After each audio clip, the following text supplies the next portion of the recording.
one big thing. Steph Curry has played in 47 games this season for Golden State. They played 58. He missed 11 with an injury in November. He has had 10 or more three-pointers in 5 of those games. In the history of the NBA, no other player has more than 5 games with 10 threes in their career. Think about what I just said, because you heard it correctly. In just 47 games, he's done something only one other player has done for their career. Last night at 2 in the morning, I started thinking about players who change a sport and how they change it. It feels like what Curry does has become so routine as to be taken for granted. Like it's normal to do this. We've become numb to the genius of it all. Sure, Curry just went out and had 10 threes in a game against the Kings last night. Here's the thing. It ain't normal. He's made more threes this calendar year than Larry Bird ever made in a season. Different time, obviously. But Bird was considered a great shooter because he was. He showed up at a three-point shooting contest, asked which one of y'all wants to finish second, never took off his warm-up, then buried a money ball after he stuck his crooked finger in the air to let everybody know who finished first while it was still in the air. But Curry is some kind of a shapeshifter. As his coach Steve Kerr put it so perfectly, what Curry's range does is distort the whole chessboard. Kerr himself wasn't just a good shooter, he's the most accurate three-point shooter in the history of the game. He had back-to-back seasons over 50%, but for his career, his high for threes in a game is 5. Again, different era. He wasn't a star, he was a role player. His role was to shoot. But he explained to me today that what makes Curry unique is that he isn't a spot-up shooter, he isn't a come-off-the-screen shooter, he isn't an off-the-dribble shooter, he isn't an on-balance or off-balance shooter, he isn't not an unlimited range shooter. He's all of them. All of them. And the best one of all of them. He's also only 30, turns 31 next month. And you know how much I dislike talking legacy for players still playing, but Curry's already got a legacy. You see it when players like Trae Young pull up from basically half court. They think they can distort the chessboard.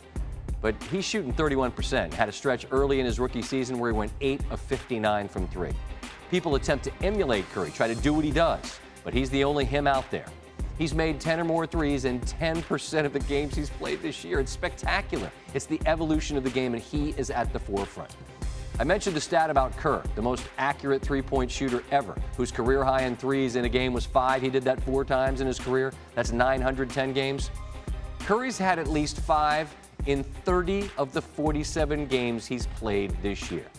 He might make this feel routine, but it's not normal.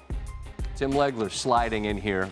A guy that was a top 10 all-time three-point shooter yourself.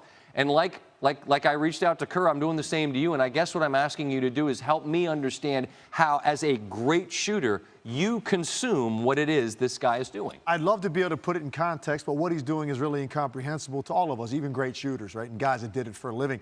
I guess the way I would describe it would be this. You think about the evolution of the three-point shot and the way it's changed the game. It's changed the way we play it. It's changed the way we cover it. It's changed the way we watch it.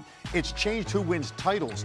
So in an era when everybody wants to do this thing, to separate yourself to such an extent that no other player can genuinely be in the debate about who's the greatest to do it, when you're that far ahead of everyone else who's ever tried it, and he is. It's not debatable anymore. Right. That puts it in context to me what we're watching right now. It still blows you away, and it's still electrifying to see him do it every time. And you were telling me about a couple of back-to-back games in the Palestra where you went, what, 15 for 16? Yeah, you think about the college line went in my junior year, right? So I only had it 2 years in college. I shot about 50% from the 3 in college. Pretty good. Not bad. I had a 2-game stretch I'll never forget. Back-to-back conference games at the Palestra, 15 for 16 from the 3. Okay. I got smoke coming off my hands. Right.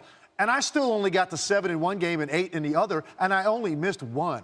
So to put that, and that's a 19-9 line. So to put that in perspective, which what this guy is doing against the greatest athletes, the greatest defenders in the world, and making it look routine, just sit back and enjoy it, because you're never going to see this again. I genuinely believe you might not ever see another Steph Curry.